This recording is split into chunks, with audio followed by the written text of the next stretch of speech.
Magandang umaga mga kahuan, narito na ang Pag-asa Weather Update today. At sa ating latest satellite images, patuloy po yung pagmamonitor natin dito sa low pressure area.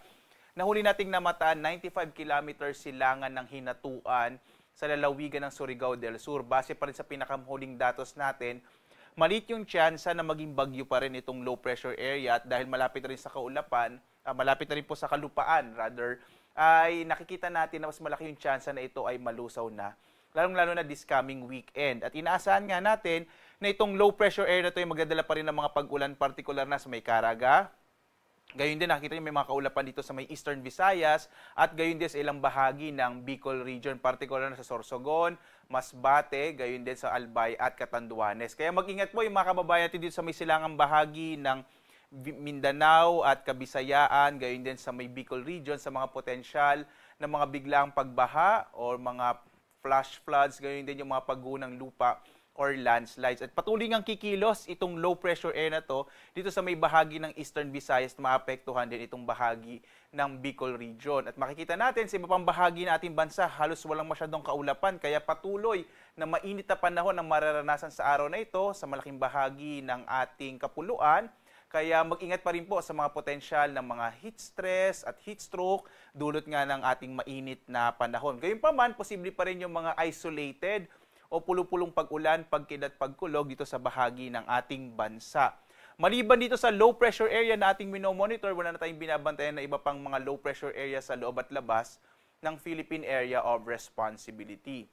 Narito nga specifically yung lagay ng ating panahon dito sa Luzon. Malaki yung tsansa ng mga pag-ulan, partikular na sa bahagi ng Sorsogon, Catanduanes, gayon din sa may area ng Masbate at Albay, dulot ng mga kaulapan na dala ng low pressure area.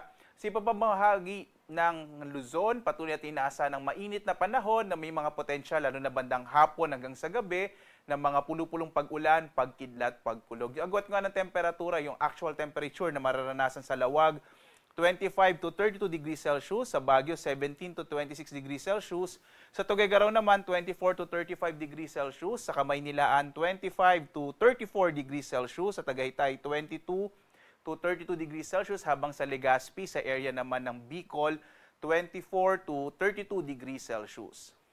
Dito naman sa may Palawan, Visayas at Mindanao, inaasahan pa rin natin yung mga pulupulong pag-ulan, pagkidlat, pagkulog sa bahagi ng Palawan. Agwat ng temperatura sa Puerto Princesa, 25 to 33 degrees Celsius. Sa bahagi naman ng Kalayaan Islands, 25 to 33 degrees Celsius. At dulot nga nitong paglapit ng low pressure area sa may silangang bahagi ng Kabisayaan, malaki yung tsansang maulan na panahon ng mararanasan sa may Eastern Visayas, habang ang nilalabing bahagi ng Kabisayaan ay makararanas ng mga pulupulong pag-ulan, pagkidlat, pagkulog. Agwat ang temperatura sa Iloilo, nasa 26 to 32 degrees Celsius. Sa Cebu naman, 26 to 32 degrees Celsius. Habang sa Tacloban, 25 to 31 degrees Celsius. Ang bahagi naman ng Caraga ay makakaranas din ng mga pulupulong pag-ulan, pagkidlat, or makakaranas din ng mga kalat-kalat na mga pag-ulan, pagkidlat, pagkulog dulot nitong paglapit ng low pressure area. So itong bahagi ng silangang bahagi ng Mindanao ay makakaranas ng mga pag-ulan. Ang nalalabing bahagi naman ng Mindanao makakaranas ng mainit na panahon na may mga pulupulong pag-ulan, pagkidlat, pagkulog. Agwat ang temperatura sa Cagayan de Oro, 24 to 31 degrees Celsius. Sa Zamboanga naman, 25 to 33 degrees Celsius, habang sa Davao, 25 to 34 degrees Celsius. Muli po, nagpapaalala tayo dito sa Pag-asa, yung area ng Eastern Visayas at maging dito sa may bahagi ng Caraga, maging itong Northern Mindanao, mag-ingat sa mga potensyal ng mga flash floods at landslide dulot ng mga pag-ulan na dala ng low pressure area. Samantala naman, patuloy na mainit na panahon yung nararanasan natin ngayon, lalo nagtapos na nga yung panahon ng amihan. Kahapon, March 27, ito yung mga lugar na nagkaroon ng danger level. Ibig sabihin, posible po yung mga heat stress at heat stroke dulot ng mainit na panahon. Itong Dagupan, pinakamataas po na heat index o damang init na naranasan ay nasa 47 degrees Celsius. Sa Apari, Cagayan, Vera Catanduanes ay 44. Sa Sangli at General Santos ay 43 degrees Celsius. Habang sa Tuguegarao, sa may Subic at sa Cuyo, Palawan, 41 to 42 degrees Celsius. Sa Kamaynilaan, 38 to 39 degrees Celsius yung ating heat index na naramdaman kahapon.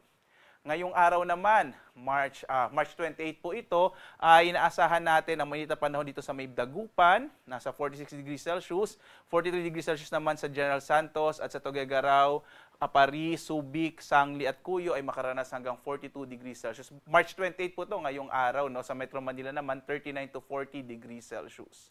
Samantala, wala tayong nakataas na gale warning sa anumang bahagi ng ating bansa kaya ligtas sa pumalaot ang mga maliit sa kanyang pandagat, malilit na mga bangka sa mga baybayin ng ating kapuluan. Mag-ingat na lamang po kapag may mga thunderstorm, biglang lumalakas yung alon ng karagatan.